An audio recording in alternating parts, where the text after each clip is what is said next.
मेहकरमध्ये भीषण अग्निकांड। आज रविवारची सकाळ मेहकर शहरातील जानेफळ रस्त्यावरील व्यापाऱ्यांसाठी एक भयावह अनुभव घेऊन आली।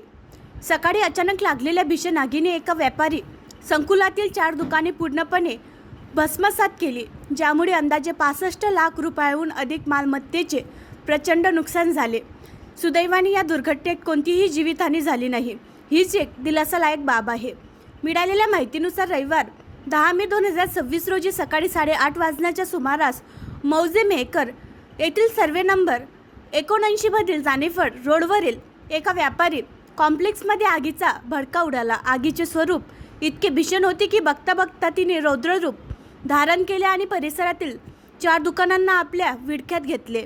आगीचा ज्वाला आणि धुराचे लोट दूरवरून दिसत होते, ज्यामुळे परिसरात एकच खळबळ उडाली होती।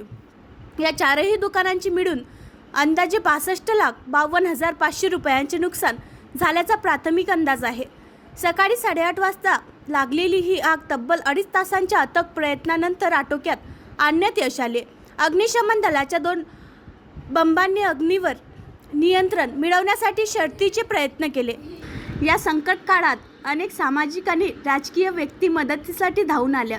माजी आमदार संजय रायमुलकर, नगराध्यक्ष किशोर गारोडे, गटनेते विलास चनखोरे, माजी नगरसेवक रवी रहाटे, संदीप गारोडे, नगरसेवक मुजीब कुरेशी, मुख्य अधिकारी रामराजे कापरे, नगर परिषद कर्मचारी, सहाय्यक पोलीस निरीक्षक संदीप बिरांजे, पोलीस उपनिरीक्षक कांचन जारवाल, वाहतूक पोलीस आणि पत्रकार यांच्यासह शहरातील अनेक नागरिकांनी घटनास्थळी उपस्थित राहून मदत कार्यात सहभाग घेतला। त्यांच्या या तत्परतेमुळे आणि सहकार्यामुळे आगीवर लवकर नियंत्रण मिळवता आले।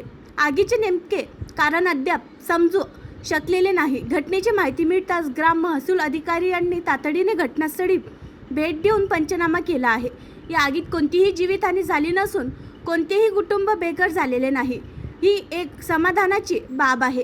या घटनेचा सविस्तर अहवाल पुढील कारवाईसाठी तहसीलदार मेहकर यांच्याकडे सादर करण्यात आला आहे। आणखी नवीन व्हिडिओ पाहण्यासाठी आमच्या देशमुख एक्सप्रेस न्यूज चॅनलला सबस्क्राईब करा, लाईक करा आणि शेअर करा।